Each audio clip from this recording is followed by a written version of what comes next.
බුදාසනත් මම නීතිඥ නලින්ද සිල්වා ලේකම් ශ්‍රී ලංකා නීති සංගමය අද දින මෙම අවස්ථාවට සහභාගී සියලුම මාධ්‍ය ආයතන වලින් සහභාගී සියලුම සහෘදයන්ට ස්තුතිවන්ත වෙනවා මුලින්ම ඇත්තම අද දින අප මේ ඔබ සියලු දෙනාම කැඳවුණු විශේෂ කාරණයක් සම්බන්ධ වෙනදීම සඳහා ඒ සම්බන්ධයෙන් මගේ අනුතුරුව නීතිඥ කුෂ්මාල් වරුන් සුරි මහතා එක පැහැදිලිව ඔබ සඳහන් කරන ආරම්භයක් ලෙස මම ඔබට සඳහන් කරන්න කැමතියි 2026 වර්ෂයේ අගෝස්තු මාසයේ 7 වෙනිදා 10 වෙනිදා දක්වා ශ්‍රී ලංකා නීතිඥ සංගමයේ නීති සංගමයේ විදේශ සම්බන්ධතා කමිටුව එක්ව සංවිධානය කරනවා මේක ඓතිහාසික සම්මන්ත්‍රණයක් බවට පත් වෙනවා මම මගේ මිත්‍රාට එකඟ වෙයි මේක ජාත්‍යන්තර නීති සම්මන්ත්‍රණයක් 2026 වර්ෂයක අපි සංවිධානය කරනවානේ ඒ සඳහා එංගලන්තයේ සහ වේල්සයේ නීති සංගමයේ සභාපතිනිය කර්ස්ටි බ්‍රිමලෝ කියන මහත්මිය ඇතුළු දූත පිරිසක් ලංකාවට පැමිණෙනවා.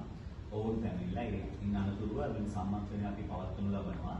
ඒ සම්මන්ත්‍රණයේදී රටවල් දෙකේම බ්‍රිතාන්‍යය සහ ඒක අමතරව ශ්‍රී ලංකාව මේ රටවල් අතර පවතින මේ නීතිමය සම්බන්ධයෙන් වන බැඳියාව සම්බන්ධයෙන් සාකච්ඡා කරලා ඒ නීතිමය සාකච්ඡාව ආකාරයෙන් මේක කරන්නේ සහ මා විශේෂයෙන් ස්තුතිවන්ත වෙනවා විදේශ සම්බන්ධතා කමිටුවේ ගෞරව සභාපතිවරයාට මේ කණ්ඩායමටම වුන් කාර්යයේ වෙහසක් කරලා මහන්සි වෙලා මේ කටයුතු සංවිධානය කරන්නේ. ඒ අනුව අගෝස්තු මාස 7 වෙනිදා සිට 10 වෙනිදා දක්වා ලංකාවේ මේ සම්මන්ත්‍රණය කරන්නේ.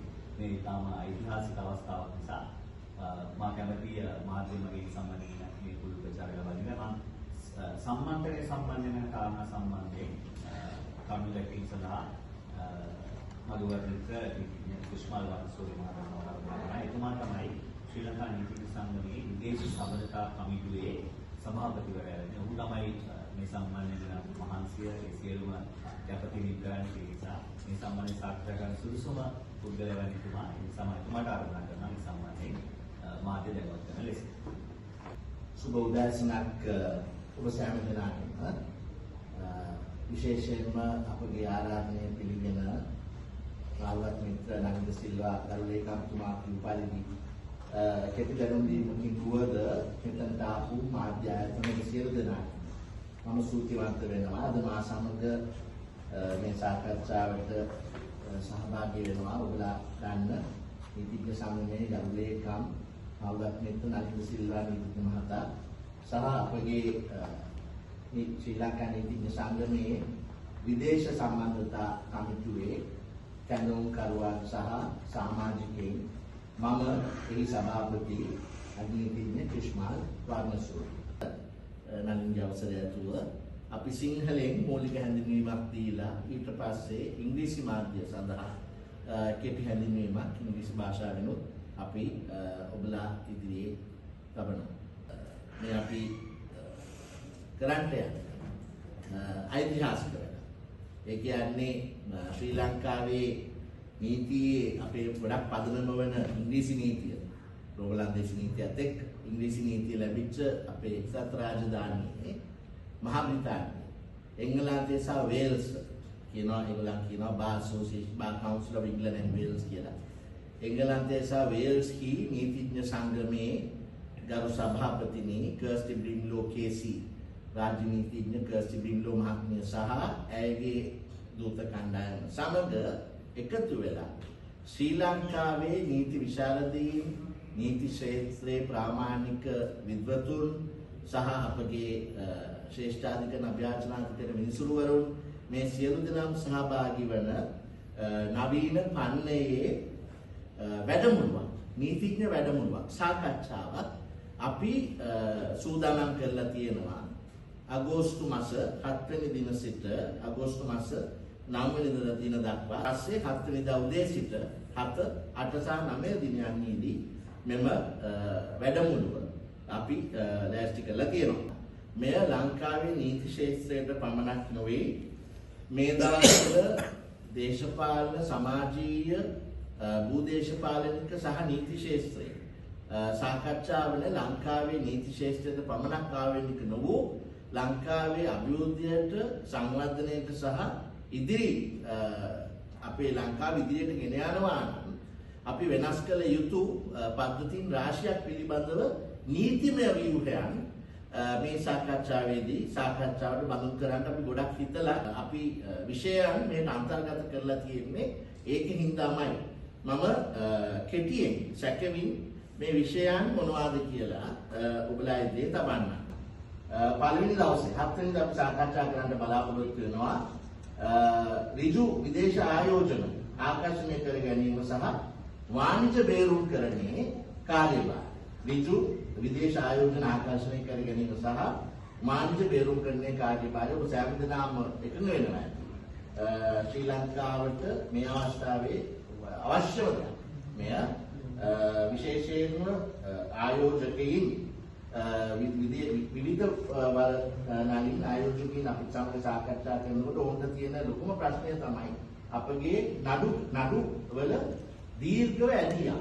එහෙම නැත්නම් නිශ්චිත තැනකට ගිහිල්ලා අවශ්‍ය දේ කරගන්න බැරිම හෝ ඔවුන් ආයෝජනයක් කරයින් පස්සේ ඔවුන්ට උද්ගත වන නීතිමය ප්‍රශ්න සහ ඒවා ඇදීගෙන යනවා. ඒතර මේකට විකල්පයක් වශයෙන් ලෝකයේ අද පිළිගන්නවා බේරුම්කරණය. මේ බේරුම්කරණයේ ලංකාව තුලත් අපිට විසඳ ගන්න ප්‍රශ්න තියෙනවා බේරුම්කරණ පද්ධතිය. ඉතින් මෙය අපි සාකච්ඡාවට භාජනය කරන්න අපි බලාපොරොත්තු වෙනවා.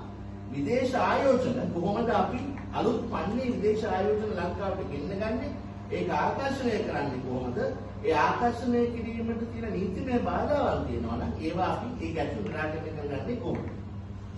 දෙවෙනුවට අපි මැදිහත්කරණය මීඩියේෂන් කියලා අපි ලෝකයේ සමහර තැන්වල පාවිච්චි කරලා ලංකාවෙත් අපි මේක භාවිතා කරනවා. නමුත් මම හිතන්නේ අපිට පුළුවන් තරම් නැති හැම අවස්ථාවකම අපි මැදිහත්කරණයට මීඩියේෂන් වලට යනවා.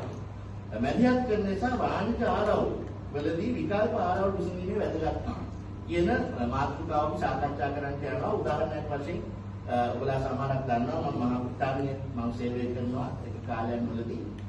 එහිදී කවුන්ටි කෝඩ් කියලා කියනවා. අපේ දිස්ත්‍රික් උසාවියේ සම උසාවියේ තමයි මේ කවුන්ටි කෝඩ්. සිවිල් අධිකරණයේ පළවෙනි තැන කවුන්ටි කෝඩ් එකේ යම් කිසි නිශ්චිත මූල්‍යමය වටිනාකමකට අඩු නඩුකරයන් පැවරුවොත් කෙනෙක් ඒවා කෙලින්ම මීඩියේෂන් මාර්ගයෙන් මැදිහත්කරණයේ මාර්ගයෙන් තමයි ඒගොල්ලෝ විසඳ ගන්න කියලා උපදේශන දෙනවා. ඒ වගේ අපිට රටවල් දෙක අතර ඉගෙන ගන්න පුළුවන් මැදිහත්කරණය පිළිබඳ පාඨමාලාවකුත් මෙහි ඇතුළත් වෙනවා. තුන්වෙනි එක මම දන්නවා මේ දවස්වල නවල පත්‍රිකාවක් නොවුණත් අභ්‍යන්තර සාකච්ඡා රාමුවක් ලෙස මේ දවස්වල සාකච්ඡා වෙනවා. නීතිඥ ගාස්තු සහ එම ගාස්තු වලට දානවාය කියන බලාපොරොත්තු වන යම්කිසි සීමාවන් නමුත් අපි සාකච්ඡා කරන්න යන්නේ වෘත්ති ආචාර ධර්ම සහ විනිවිදභාවය සහ ප්‍රචාරණය. මේකට අපි එංගලන්තයේ පාවිච්චි කරන්නේ ට්‍රාන්ස්පරන්සි කියලා.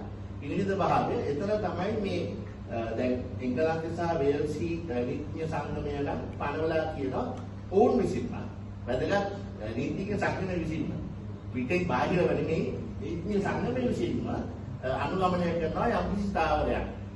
විනිවිදභාවය තමන් සේවාදායකෙක් තමන් ළඟට එනකොට ඒගොල්ලන්ගේ වෙබ්සයිට් එක ඒ චේම්බර්ස් වල නීති කුටි වල වෙබ්සයිට් එකේම දාන්න පුළුවන් මෙන්න මේවා තමයි අපි ඉවස ගන්නා කොන්දේසි කියන්නේ.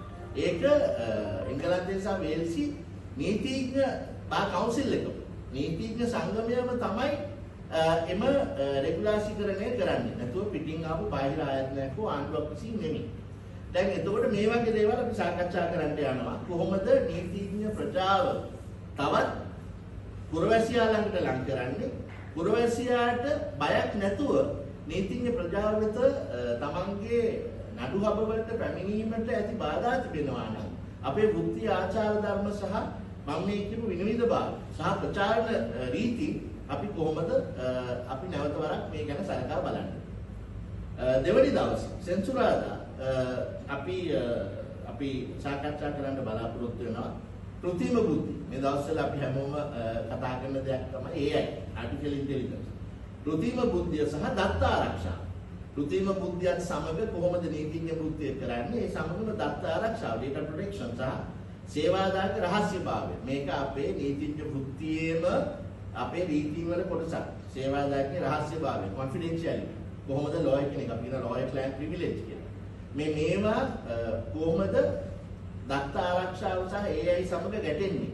මේ වගේ අද නවීන ලෝකයට ඉතාම වැදගත් කාරණා අපි සාකච්ඡා කරන්න විශේෂයෙන්ම මේ සමුළුවේ මේ කොටස ගැන කියනවා නම් මම ආරාධනා කරනවා නීති සිසුවන්ට පමණක් නෙමෙයි මේ මම හිතන්නේ වැදගත් වෙනවා අපේ සමහර ජ්‍යෙෂ්ඨ වෘත්තීයවේදියන්ට මෙම සමුළුවේ මම හිතන්නේ අපි ඔක්කොටම උකහා ගන්න ගොඩක් දේවල් තියෙයි මෙතන. ඒ වගේම සෙනසුරාදා එන්වයරන්මන්ටල් ජස්ටිස් පාරිසරික යුක්තිය සහ ආයතනික වගකීම. ඔබලා දන්නවා ළඟදී ගල් ශ්‍රේෂ්ඨාධිකරණ නිවසන එක්ස්ප්‍රස් කරන අවකාශයේ තාම වැදගත් නම් තීන්දුවක් ඓතිහාසික නම් තීන්දුවක් දෙනු ලැබුවා.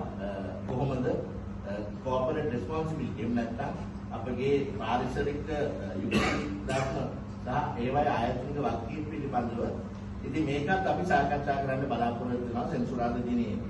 සෙනසුරාදා දිනේදී හවස තවත් කාලීන සහ වැදගත්කමක් යුතු සාකච්ඡාවක් වෙනවා. ඒක තමයි මේ සිරගත කිරීම පිළිබඳ නවීන සාකච්ඡා. දැන් අපි දන්නවා ලෝකයේ ගොඩක් රටවල් වල සිරගත කිරීම. ඒක ගැන සැලකන්නේ අවසාන වශයෙන් දිය යුතු දඬුවමක් ඇයි. අපි නීති ඉගෙන ගන්නවා ටයිම් ඇන්ඩ් පනිෂ්මන්ට් ගැන.